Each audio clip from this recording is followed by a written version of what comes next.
Hello बच्चों, कैसे हो आप लोग। मैं Manjit Mandal, director and founder Abhinav coaching classes Kanker. आज पीएटी का पेपर हुआ है और बहुत सारे बच्चों से मेरा मुलाकात हुआ जिन्होंने बताया कि सर बहुत अच्छा पेपर गया है ना। आज का ये जो वीडियो है 2026 पीएटी का जो अभी पेपर आज के डेट में हुआ है 28/6/2026। तो इस पेपर को हम पूरा सॉल्यूशन देखेंगे। जिस बच्चे ने पेपर दिलाया वो अपने जो ओएमआर का कॉपी मिला होगा उसके साथ अपने आंसर को मैच कर ले और आज ही कंफर्म हो जाए कि उनका पीएटी में कितना नंबर आ रहा है और वो सिलेक्शन हो सकता है या नहीं हो सकता। ठीक है, तो ये जो वीडियो रहेगा ये अलग अलग सब्जेक्ट के लिए को अलग अलग टीचर लेंगे। जैसे मैं अभी आपका बायोलॉजी लूंगा और इसके बाद फिर फसल उत्पादन और पशुपालन को सॉल्व करवाऊंगा। इसके अलावा केमिस्ट्री के लिए नवीन सर लेंगे, मैथ्स और फिजिक्स को रोमन सर लेंगे, है ना। तो इस तरह से जो है अलग अलग सब्जेक्ट को अलग अलग टीचर लेंगे। तो हम चालू करते हैं आज बायोलॉजी से। बेटा तुम क्वेश्चन नंबर 36 से देखना स्टार्ट करना। और ये जो सेट है हम लोग सी सेट को सॉल्व कर रहे हैं। तो आपके पास अगर बी सेट होगा, ये सेट होगा या डी सेट होगा, आप उसमें सबसे पहले हम जो क्वेश्चन दिखा रहे हैं ना इसको आप मैच कीजिए, है ना। जैसे आप मैच करेंगे उसके बाद हम जो आंसर बता रहे हैं उसको टिक कर लीजिए। उसके बाद आप ओएमआर में टिक करना। अरे तो बेटा ऐसा हो जाएगा कि मैं यहाँ पे सी सेट के आंसर बता रहा हूँ और आप वहां पे बी सेट में टिक करते जा रहे हो, उस कंडीशन में आपके आंसर गलत हो जाएगा। तो आप पहले अपने जो क्वेश्चन पेपर है उसमें आप आंसर को पहले टिक कीजिएगा और उसके बाद फिर अपने ओएमआर के साथ मैच कीजिएगा, है ना। तो सबसे पहले सी सेट का जो मैं बायोलॉजी का क्वेश्चन लेके आया हूँ। पहला क्वेश्चन आया था। बेटा क्वेश्चन दिखने में बहुत टफ लग रहा है लेकिन एक्चुअल में था नहीं है ना। पहला क्वेश्चन जो दिया है आपको सही विकल्प का चुनाव करना था। एक्चुअल में एस यानी कथन और कारण दिया हुआ है। तो इसमें से कथन सही है, कारण सही है या दोनों सही है, क्या कारण कथन का व्याख्या करता है, वो चीज आपको सिलेक्ट करना था। पहला क्वेश्चन जो दिया है, गांठों के निर्माण में राइजोबियम एवं परपोषी पौधे के जड़ के बीच होने वाले अनेक अंतःक्रियाओं का एक क्रम शामिल होता है, यह दिया है कथन में। कारण में दिया है नाइट्रोजिनेज एंजाइम आणविक ऑक्सीजन के प्रति अधिक संवेदनशील होता है, इस अवायवीय परिस्थितियों की आवश्यक होता है, इसे अवायवीय परिस्थितियों की आवश्यक होता है। तो बेटा इसका जो आंसर होगा, इसका कथन और कारण जो है दोनों सही है लेकिन इसका जो कारण है ये सही व्याख्या नहीं करता कथन का। तो इसका जो सही आंसर जाएगा वो जाएगा कि कथन और कारण दोनों सही है लेकिन आर यानी रीजन जो है यानी कथन जो है कारण का सही व्याख्या नहीं है। ये आपका पहला क्वेश्चन था। दूसरा क्वेश्चन है, एकदम सीधा सीधा क्वेश्चन आया था बेटा कि अंतरराष्ट्रीय चावल अनुसंधान संस्था कहाँ पे स्थित है। फिलीपींस मनीला में है ये। इसका जो सही आंसर है वो होगा ये फिलीपींस मनीला, है ना। यहाँ पे फिलीपींस दिया हुआ है। फिलीपींस में एक जगह है मनीला जहाँ पे अनुसंधान संस्था है। इसके बाद थर्ड नंबर जो क्वेश्चन दिया था बहुत इजी था। जिन्होंने भी क्लासिफिकेशन को अच्छे से पढ़ा है और हमने जो पढ़ाए थे लगभग 99% क्वेश्चन जो है आया हुआ है। ये भी हमने बहुत अच्छे से बताया था बच्चों को कि वर्गीकरण की श्रेणी के क्रम को बताया था, है ना। तो सबसे पहले इसमें क्या दिया है आपको आरोही क्रम में लिखना था। तो इसमें जो सही आंसर जाएगा वो सबसे पहले आता है जाति, यानी एक नंबर पे जाति होगा, दूसरे नंबर पे होगा वंश, है ना। जाति वंश, वंश के बाद क्या आएगा फैमिली यानी कुल आएगा तीसरे नंबर के, है ना। जाति वंश पहले देख लेते हैं। एन देखिए इसमें एन है, इसमें नहीं है, इसमें नहीं है, मतलब बेटा ये दोनों आंसर गलत हो गया। एन के बाद क्या आना चाहिए, के आना चाहिए। क्या इसमें के है, नहीं है, इसमें है। तो इसका सही आंसर जो होगा वो सही आंसर होगा सी। तो आप लोग इसको टिक करते रहिए अपने क्वेश्चन पेपर पे, है ना, ताकि आपको फिर बाद में ओएमआर के साथ मैच कीजिए। एक साथ ओएमआर के साथ मैच मत कीजिएगा, उसमें आपका मिस्टेक हो जाएगा क्योंकि ये सी सेट को हम सॉल्व कर रहे हैं। आपके पास हो सकता है कि बी सेट हो, ये सेट हो या डी सेट हो। पहले आप अपने क्वेश्चन पेपर पे टिक कीजिए। चौथा नंबर जो क्वेश्चन था, निम्नलिखित में से डीडीटी के बढ़ते हुए संकेंद्रण के क्रम को व्यवस्थित कीजिए। इसका तो मैं एक क्रम में जमाना था, है ना। तो इसका जो आंसर था, इसका आंसर था ये, सॉरी इसका जो आंसर था इसका आंसर था डी। पहला जो आता है मछली खाने वाले पंछी, उसके बाद जो आता है बड़ी मछली दूसरे नंबर पे, तीसरे नंबर पे जो आता है वो है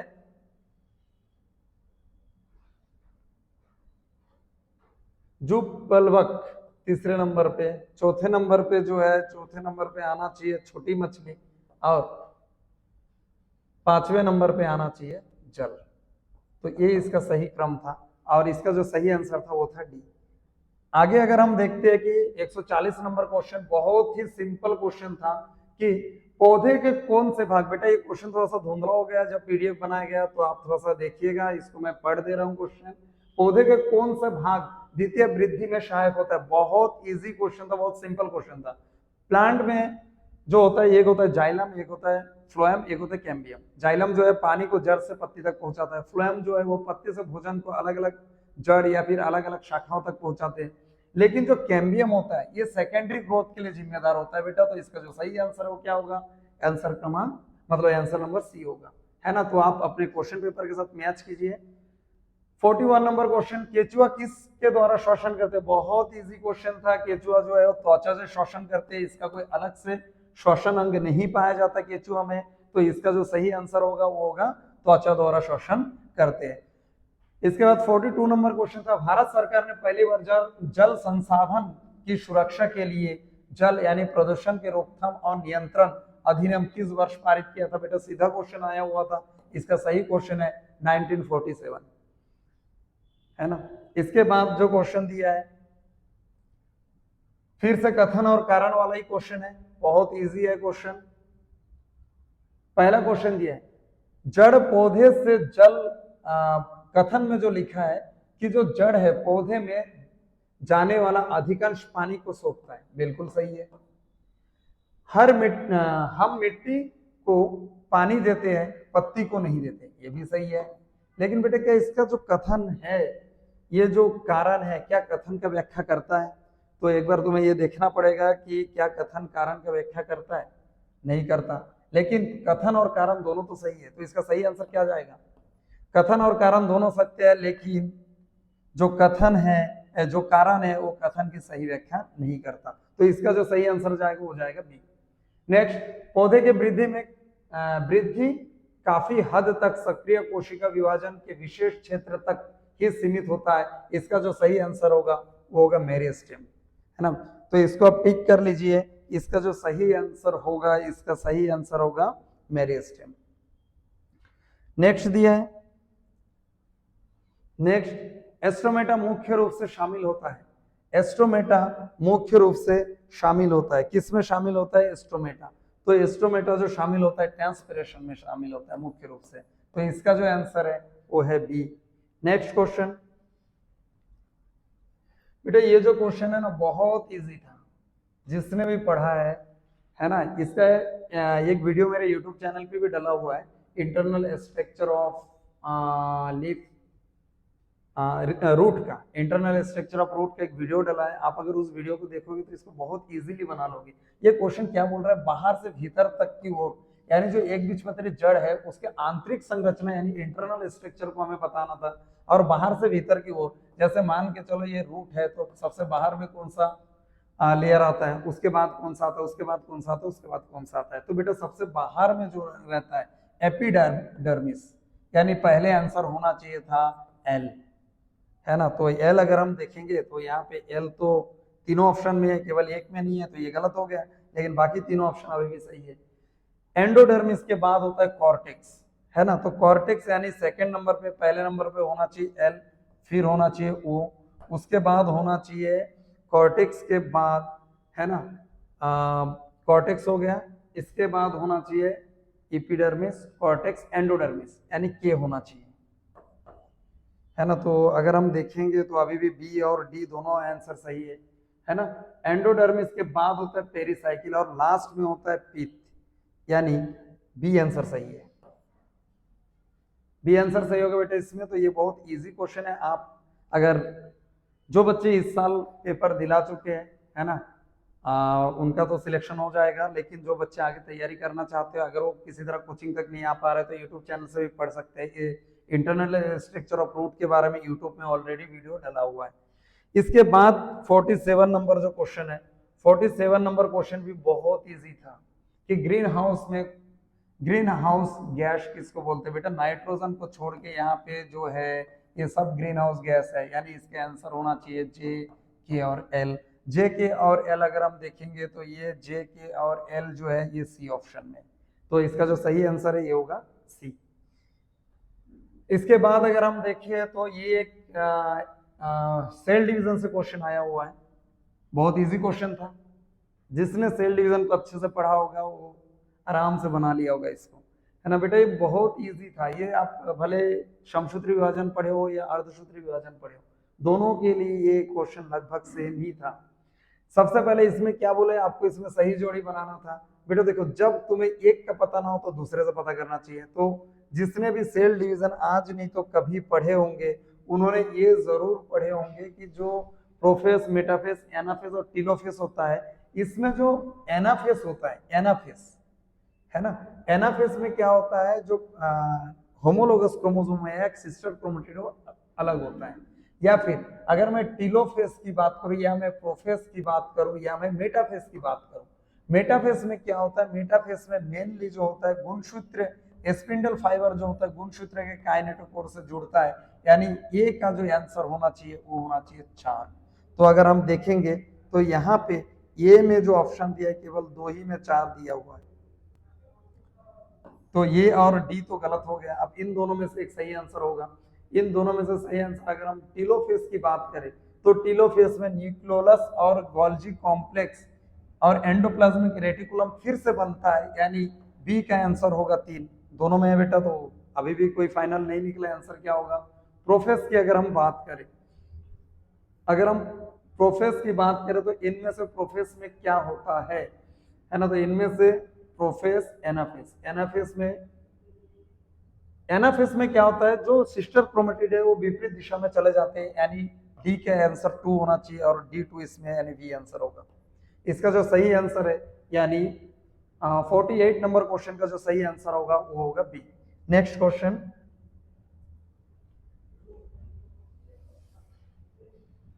नेक्स्ट क्वेश्चन जो दिया है, एक अणु जो आनुवंशिक पदार्थ के रूप में कार्य कर सकता है उसके निम्नलिखित मानदंड को पूरा करता है। बेटा इस क्वेश्चन को आप एक बार पूरा पढ़ लेना, क्योंकि अगर मैं इस क्वेश्चन को पूरा पढ़ने जाऊंगा तो ये वीडियो जो बहुत लंबा बन जाएगा और आपको भी देखने में मजा नहीं आएगा। इसीलिए मैं इसका सीधे आंसर बता देता हूँ आपको। इसका जो आंसर होगा डी होगा। ये सब के सब जो है मापदंड को पूरा करना चाहिए, है ना। आनुवंशिक पदार्थ के रूप में कार्य कर सकता है, ये जो 4 ऑप्शन दिया है, चारों ऑप्शन इसमें सही है। नीचे इसके बाद दिया निम्न में से कौन सा एक शैवाल है। बेटा इसमें अगर आप देखोगे तो इसका नाम थोड़ा सा अलग है, क्लोरोफाइसी, फियोफाइसी, रोडोफाइसी। ठीक है, ये तीनों सेम नाम है और तीनों जो है एक शैवाल यानी एक एल्गी, एक प्रकार की एल्गी है। तो इसका जो आंसर होना चाहिए के, एल और एम होना चाहिए। के, एल और एम जो है ये सी ऑप्शन है। बेटा यहाँ पे केमिस्ट्री खत्म, सॉरी यहाँ पे बायोलॉजी खत्म होता है आपका। बायोलॉजी में आप चेक कीजिए आपका 15 क्वेश्चन में से कितना क्वेश्चन सही हुआ है, और आगे का जो क्लास है वो केमिस्ट्री के लिए नवीन सर लेंगे, है ना। तो आपका जो आगे का क्लास है केमिस्ट्री वो नवीन सर करवाएंगे आपको।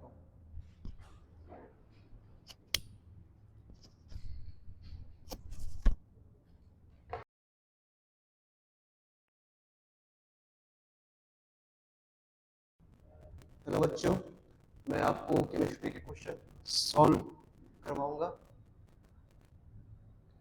तो बेटा केमिस्ट्री का क्वेश्चन स्टार्ट होता है यहाँ से ना, क्वेश्चन नंबर 11 से। ठीक है, क्वेश्चन में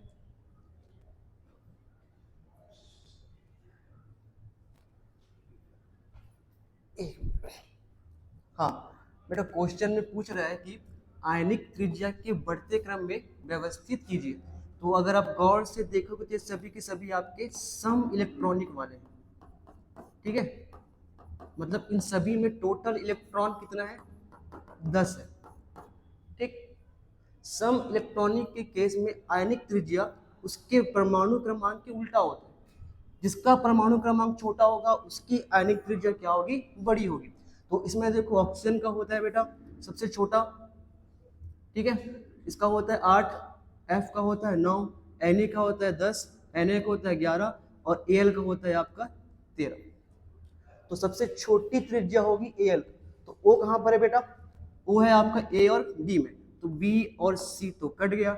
O के बाद आपका क्या आ जाएगा, N। तो आपका आंसर यहाँ पर क्या हो जाएगा ए। ठीक है, क्वेश्चन नंबर 12 पूछ रहा है कि कौन से उर्वरक मिट्टी की अम्लता को बढ़ा देता है। ठीक है, तो यहाँ पर 4 ऑप्शन है। पहला है आपका यूरिया। यूरिया का सूत्र होता है बेटा ये, और ये जनरली उदासीन होता है। ठीक है, ये आपका हो जाएगा उदासीन। और सेकंड है पोटेशियम नाइट्रेट, ये भी आपके उदासीन में ही आएगा। थर्ड चूना सुपर फॉस्फेट, ये आपका क्षारीय प्रवृत्ति का होता है। बचा क्या आपका अमोनियम सल्फेट, जो कि अम्लीय प्रकृति का होता है और ये मिट्टी की अम्लता को बढ़ा देगा। तो इसका आंसर आपका क्या हो जाएगा, 12 का आंसर होगा बेटा आपका डी। ठीक है, 12 का आंसर होगा आपका डी। उसके बाद नेक्स्ट है बेटा यहाँ पर क्वेश्चन नंबर 13। तो 13 में स्टेटमेंट आपका बोल रहा है कि काली मिट्टी कैल्शियम कार्बोनेट से समृद्ध होती है, जो कि सही बात है। और इसका कारण दिया है कि काली मिट्टी बेसाल्टिक चट्टानों के मौसमी अपक्षय से बनती है, तो ये भी सही है। और प्लस ये कारण इसको सही एक्सप्लेन कर रहा है, तो इसका आंसर आपका क्या आ जाएगा ए। ठीक है, दोनों सही है और कारण इसका सही व्याख्या कर रहा है। फिर क्वेश्चन नंबर 14 बेटा एक रिएक्शन है जो कि आपका ये है, एक मिनट।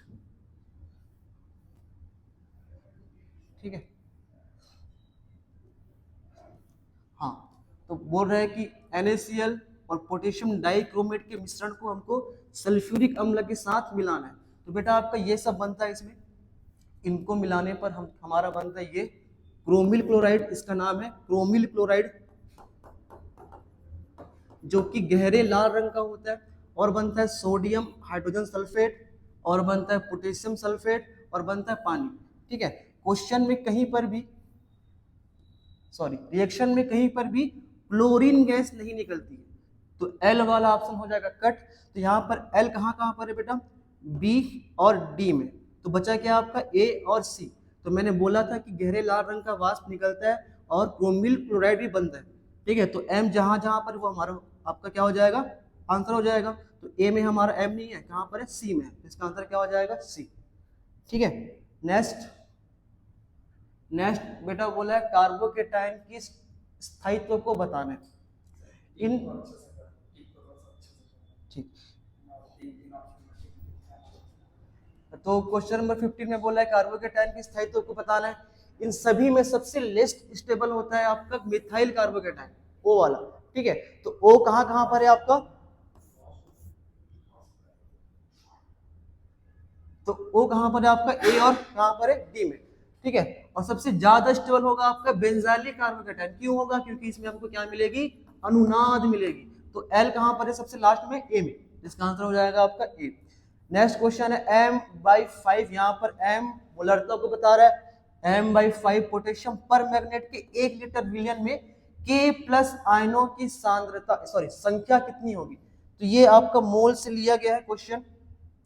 इसमें लगेगा फॉर्मूला, इसमें फॉर्मूला आपका लगेगा M बराबर N/V, N बराबर M/V।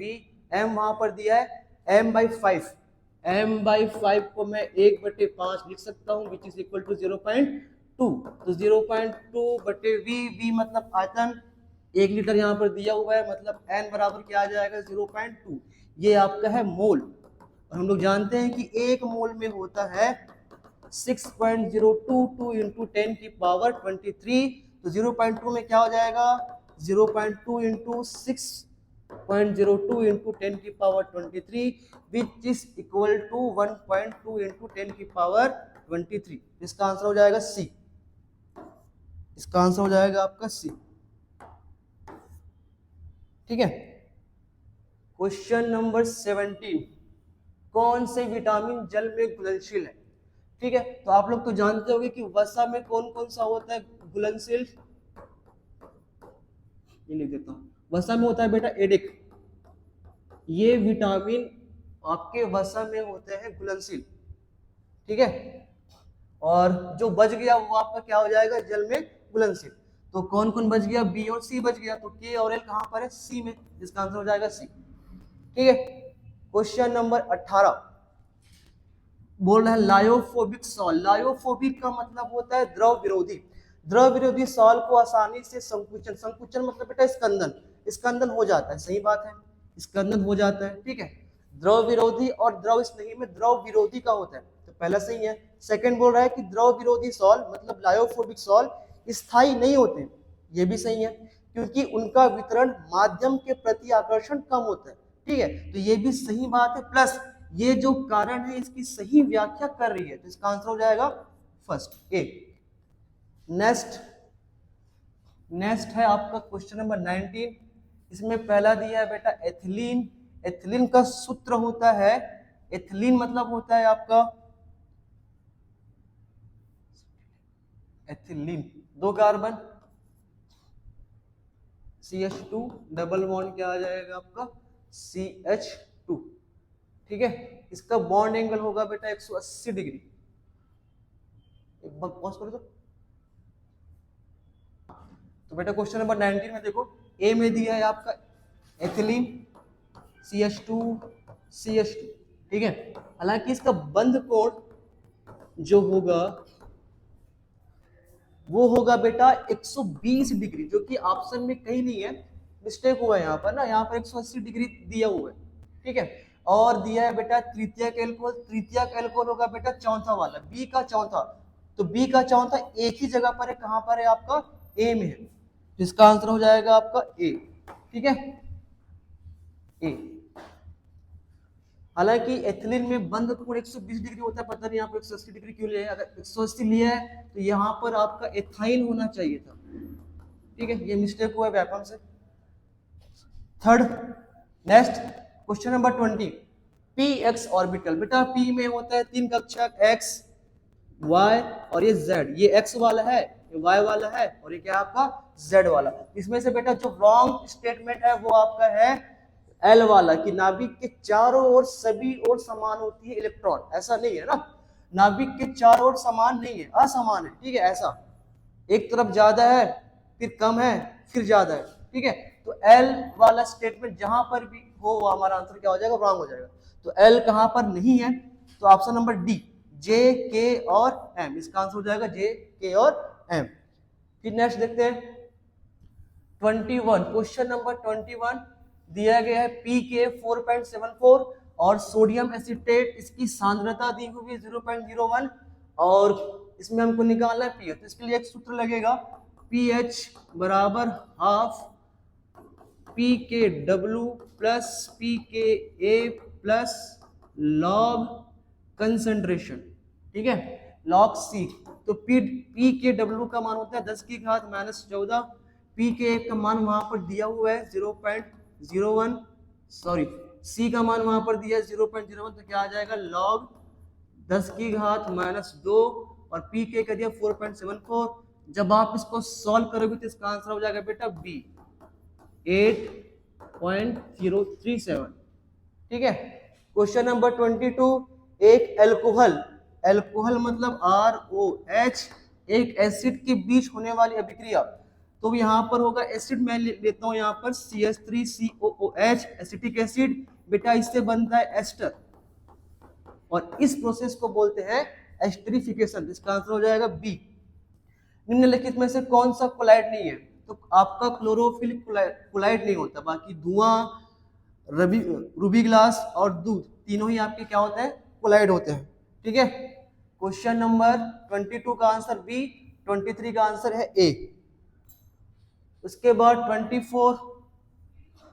24 में हमको अम्ल का क्रम बताना है, ठीक है।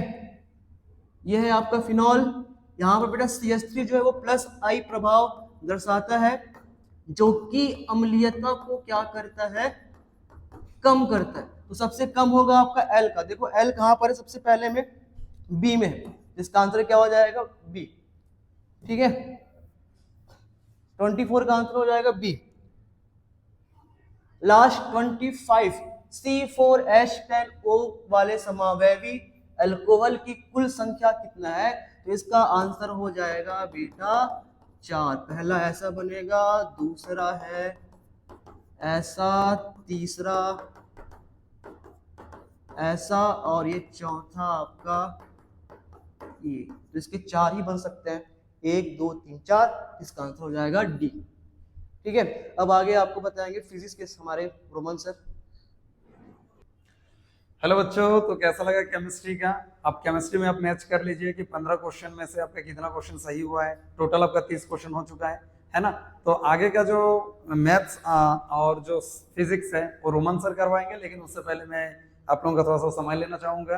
अभिनव कोचिंग क्लासेस में नीट का क्लासेस, रेगुलर क्लासेस जो स्टार्ट हो चुका है, और पीएटी का जो नया बैच है वो 1 जुलाई से स्टार्ट होने वाला है। अगर आप में से कोई जिसका नंबर मान के चलो इस बार कट ऑफ पार नहीं हो रहा है, या फिर कोई अच्छा कॉलेज चाहिए उसके लिए तैयारी करना चाहते हैं, तो आप लोग ज्वाइन कर सकते हो। ये 1 साल का कोर्स रहेगा ये, है ना, और बहुत ही मिनिमम फीस पे रहेगा। तो ठीक है, मैं आगे रोमन सर को माइक हैंड ओवर करता हूँ ताकि वो आगे के जो क्वेश्चन हो आपको करवा सके।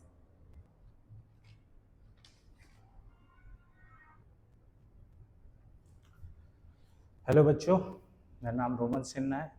बाकी फिजिक्स और मैथ्स का क्वेश्चन पेपर मैं सॉल्व कराऊंगा। मानता हूँ फिजिक्स का पेपर थोड़ा टफ होता है, फिर भी देखते हैं कि आप लोग का कितना आंसर सही हुआ है। ठीक है, तो ये क्वेश्चन है, angle of friction is equal to. Angle of friction होता है नॉर्मल रिएक्शन के बीच में और रिजल्टेंट रिएक्शन के बीच में, जिसका फॉर्मूला होगा tan phi is equal to mu, और जबकि एंगल ऑफ रिपोज होता है tan theta is equal to mu. जब दोनों का वैल्यू सेम है तो इसका वैल्यू क्या आएगा? Angle of friction is equal to angle of repose. अगला क्वेश्चन देखते हैं।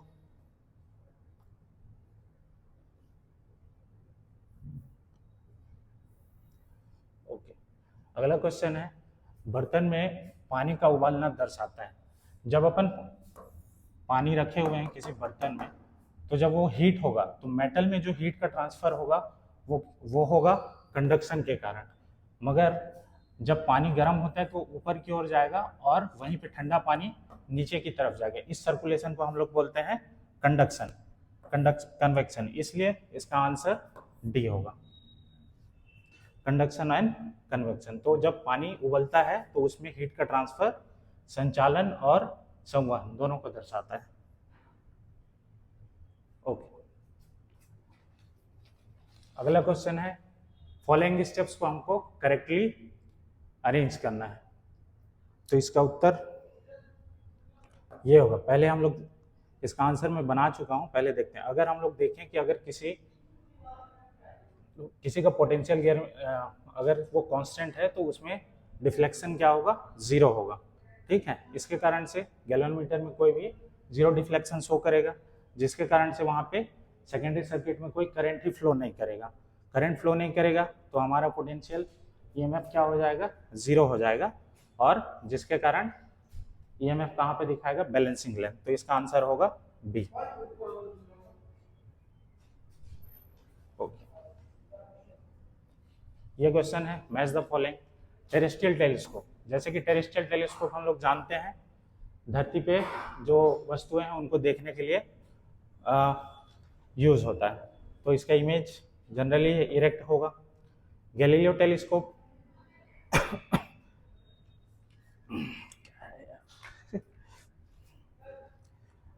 गैलीलियो टेलीस्कोप में क्या होता है? आईपीस के लिए हम लोग कौन सा लेंस यूज करते हैं? कॉन्वेक्स लेंस यूज करते हैं, जबकि उसमें और ऑब्जेक्टिव लेंस के लिए हम लोग क्या यूज करते हैं? कॉन्वेक्स लेंस यूज करते हैं। तो इसका उत्तर होगा 4th, और टेरेस्ट्रियल का होगा। इसमें इमेज ऑब्वियस सी बात है, हम लोग धरती का देखते हैं, तो इसके लिए हमें क्या यूज होगा? फाइनल इरेक्ट क्या होगा? इमेज। रिफ्लेक्टिंग टेलीस्कोप में हम लोग लेंस की जगह हम लोग करते हैं दर्पण का इस्तेमाल। इस कारण से इसमें वर्ण विकृति बिल्कुल 0 हो जाएगा। इस कारण से रिफ्लेक्टिंग टेलीस्कोप का आंसर हो जाएगा। और सब जानते हैं एस्ट्रोनॉमिकल टेलीस्कोप का इस्तेमाल हम लोग यूनिवर्स के ऑब्जेक्ट्स को देखने के लिए इस्तेमाल करेंगे। इस कारण से एस्ट्रोनॉमिकल टेलीस्कोप का उत्तर होगा final image is inverted with respect to object. तो इसका देखते हैं आंसर। ए का है, ए का 3rd और बी का है 4th। ए का 3rd और बी का 4th, सी का 2nd। तो इसका आंसर होगा सी।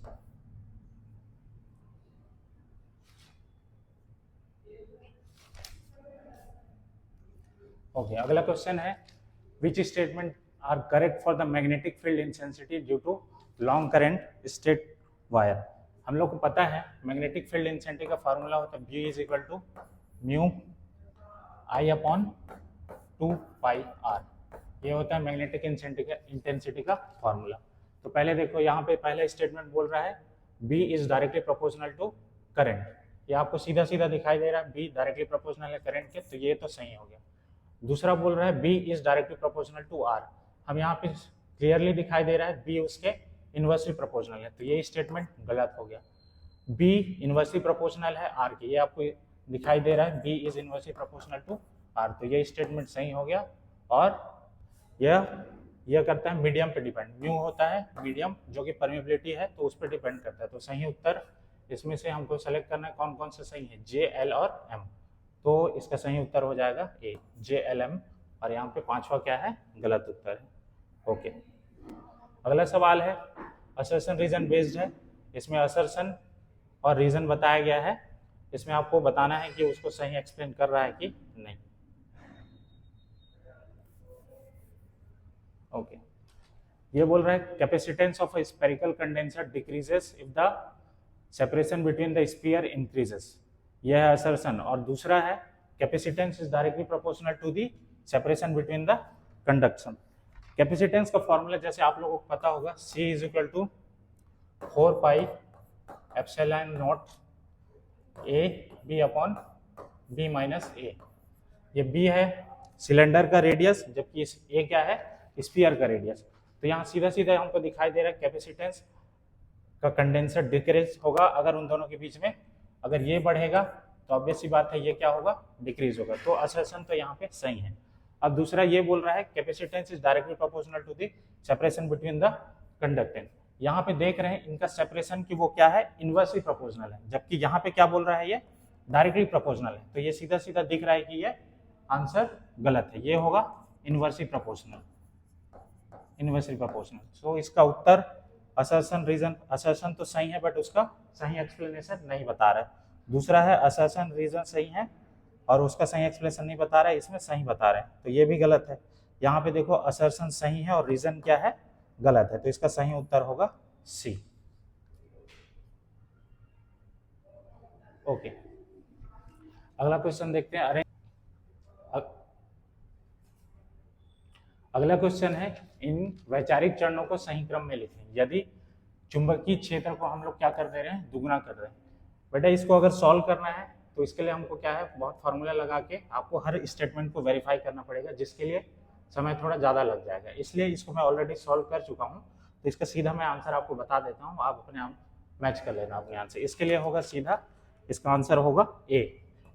इसमें पहला तो आएगा M, उसके बाद L, उसके बाद N, K और O। ये उत्तर सही है। इसको आप मैच कर लेना अपने, सॉल्व करने में लगे तो ये अभी बहुत ज़्यादा टाइम लग जाएगा। ठीक है, अब ये अगला क्वेश्चन है time period of simple pendulum depends on.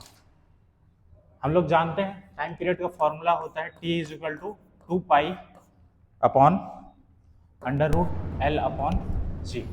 ये फॉर्मूला होता है time period of simple pendulum का। यहाँ पे आप सीधा सीधा देख रहे हो टाइम पीरियड है सीधा डायरेक्टली प्रोपोर्शनल है लेंथ के। यहाँ पे मास का कोई रोल नहीं है, एम्पलीट्यूड का भी कोई रोल नहीं है और साथ में डेंसिटी का भी कोई रोल नहीं है। तो टाइम पीरियड सीधे सीधा डिपेंड करता है लेंथ पे, तो इसका उत्तर होगा C। लंबाई पर डिपेंड करता है, ना कि द्रव्यमान, आयाम और घनत्व पर। आप सीधा फॉर्मूला में देख सकते हो।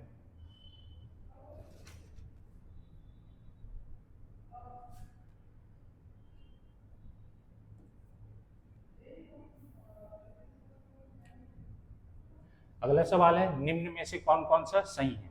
प्रिज्म सफेद प्रकाश को विभाजित करता है क्योंकि तरंग दैर्घ्य के अनुसार अपवर्तन बदलता है। ये तो ऑब्वियसली आपको पता है कि रिफ्रैक्टिव इंडेक्स सबका अलग होता है, इस कारण से वो अलग अलग कलर में स्प्लिट होते हैं, तो ये तो सही उत्तर है। ठीक है, अब ये बोल रहा है कि वॉयलेट बैगनी प्रकाश लाल की तुलना में अधिक मुड़ता है। बैगनी का रिफ्रैक्टिव इंडेक्स क्या होता है, लाल से ज्यादा होता है, तो ऑब्वियसली बात है वो ज्यादा मुड़ेगा, तो ये भी सही है। ये बोल रहा है हायर म्यू अपन, ये क्या करता है, कम विसरण शक्ति को दिखाता है, बट ये गलत है। ये क्या होता है, ज्यादा को दिखाता है। ठीक है, अगर इन दोनों के बीच का डिफरेंस अगर बढ़ रहा है तो उसमें कम नहीं होगा बल्कि ज्यादा होगा, तो ये उत्तर क्या है, गलत है। और यह क्या बोल रहा है, मीन रिफ्रैक्टिव इंडेक्स अफेक्ट करता है डिस्पर्सिव पावर को। तो ये उत्तर क्या है? सही। तो इसका उत्तर देखेंगे क्या हो जाएगा।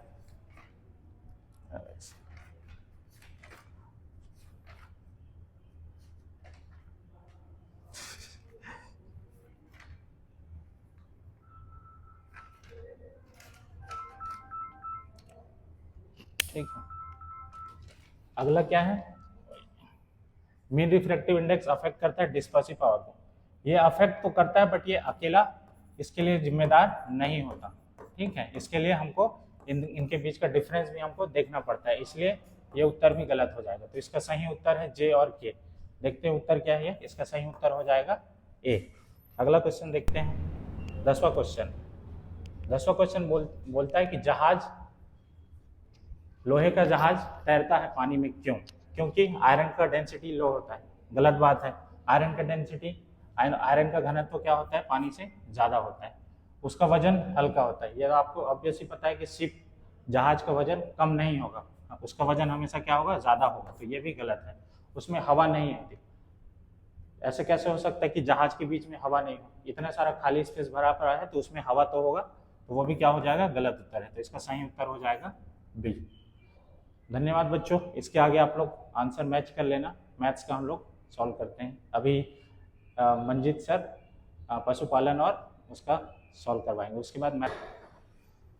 बच्चों ये वीडियो ऑलरेडी बहुत लंबा बन चुका है। अगर मैं पशुपालन या फसल उत्पादन को सॉल्व करना स्टार्ट करूँ तो बहुत लंबा हो जाएगा। इसलिए मैं सोच रहा हूँ कि वीडियो को हम पार्ट में बांटें, है ना। पहला जो पार्ट है ये साइंस का है ना। इसमें फिजिक्स, केमिस्ट्री, मैथ्स और बॉटनी मतलब बायोलॉजी, ये 4 सब्जेक्ट है इस वीडियो में हम खत्म करेंगे। और साथ ही साथ मैं पहले भी बताया था बेटा सी सेट है, याद रखना है। कहीं ऐसा नहीं कि हम सी सेट का बता रहे हैं आप वहाँ पे आपको बी सेट मिला सीधा ओएमआर में चेक करो, बिल्कुल नहीं करना है ऐसे। आपको पहले क्या करना है, आपका जो भी सेट है, हम जो भी क्वेश्चन बता रहे हैं उस क्वेश्चन को ढूंढना है और उसका सही आंसर को टिक कर लेना है। जब तुम्हारा पूरा क्वेश्चन पेपर टिक हो जाए उसके बाद आप ओएमआर से मैच कीजिएगा, है ना। तो आगे का जो है मैं सोच रहा हूँ कि इसी वीडियो में मैथ्स का जो 10 क्वेश्चन है उसको कंप्लीट करवा देते हैं। उसके बाद फिर से हम क्या करेंगे, पशुपालन और फसल उत्पादन को एक वीडियो में खत्म कर देंगे। तो ठीक है, मैं रोमन सर को आगे, है ना, आगे मैथ्स के लिए रोमन सर को माइक दे देता हूँ। सर आप मैथ्स का करवा लीजिए।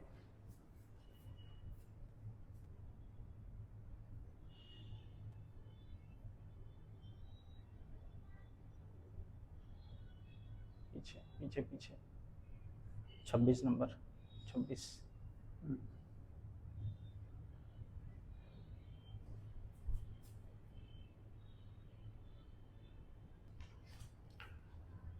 बच्चों जैसे आप लोग जान रहे हो, अगर मैथ्स को हम लोग सॉल्व करने बैठे तो इसमें बहुत समय ले लेगा और वीडियो क्या हो जाएगा?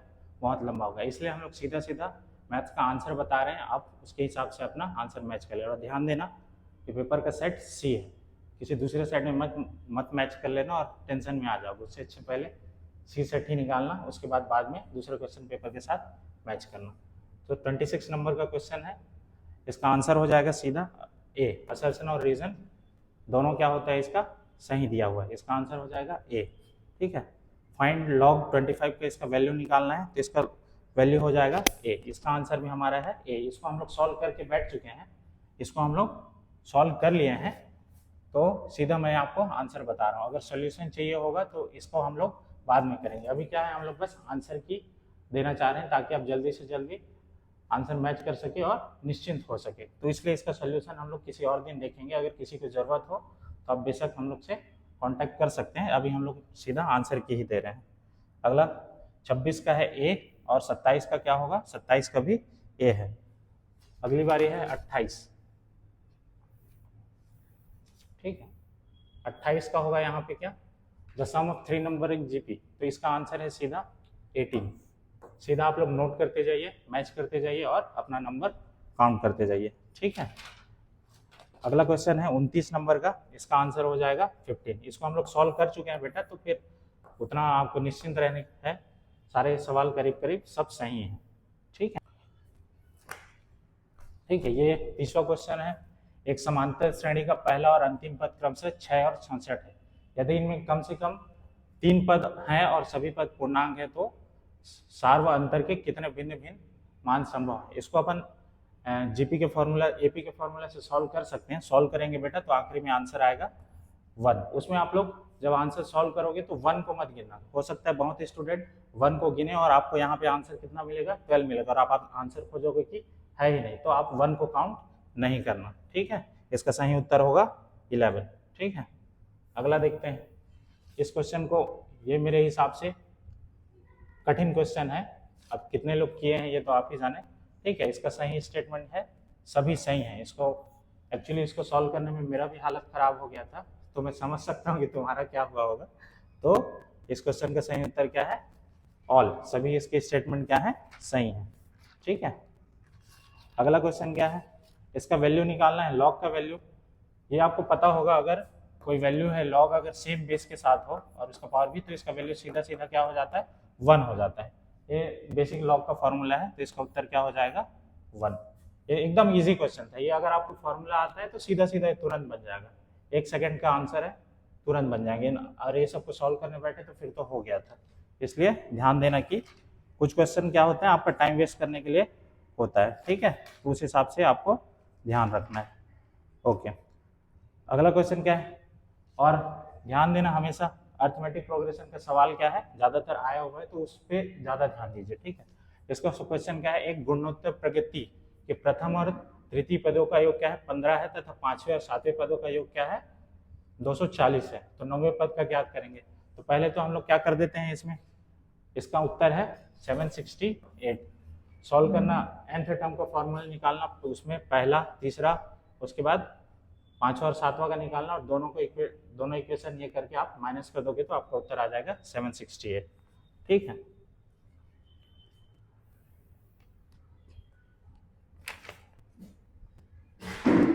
अब जैसे बच्चों, जैसे अगला सवाल लॉग का बहुत आसान था, इस क्वेश्चन को करने में आपको बहुत समय लग जाएगा। ठीक है, क्योंकि इसमें आपको हर एक लॉग वैल्यू का क्या है, उसको सिंप्लीफाई, रूट से बाहर निकाल के आपको वैल्यू निकालना पड़ेगा। उसके बाद उसको इक्वेट करके एक इक्वेशन में लास्ट में हो जाता है log a dot b into c हो जाएगा। ठीक है, आखिरी में यही आ जाता है, कैंसिल होके यहाँ पे आ जाता है 3/2। ये इसका सही आंसर है। ठीक है, और ये क्वेश्चन है क्या, इसका भी ये आंसर भी इसका सब क्या है, सही है, करीब करीब 35 नंबर का इसका स्टेटमेंट क्या है, सभी क्या है, सही है। ठीक है ना, sine theta is equal to cos theta क्या हो जाएगा, इसको अपन इस फॉर्मूला से करेंगे, साइन प्लस कॉस का स्क्वायर, इस वाले फॉर्मूला से आप करना, इसके आगे आप बना लोगे देख मेरे हिसाब से। ठीक है, तो इसका उत्तर हो जाएगा डी। तो करीब करीब यहाँ साइंस सेक्शन का सारे सवाल हो गया है, आप लोग अपना अपना आंसर मैच कर लेना, और ये ध्यान रखना कि ये कौन सा सेट है, सी सेट है। इसके आगे पशुपालन वगैरह का क्वेश्चन मंजीत सर करवा रहे हैं, तो उसके आगे आप लोग ध्यान देना। ओके बेटा, इस वीडियो को यहीं पे खत्म करते हैं।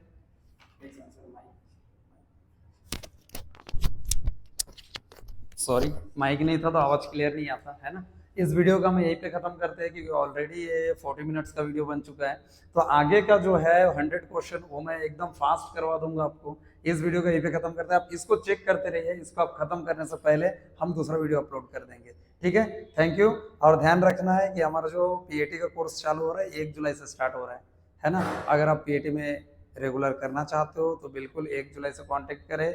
हमारा जो मोबाइल नंबर है वो आपको गूगल में अभिनव कोचिंग क्लासेस कांकेर करके सर्च करोगे तो मिल जाएगा। यूट्यूब चैनल में हर एक वीडियो के नीचे दिया रहता है, तो आप वहाँ से, या फिर जो डिस्क्रिप्शन रहता है उसमें भी मोबाइल नंबर डला रहता है, तो आप वहाँ से लेके हमसे कांटेक्ट कर सकते हैं। Okay, thank you.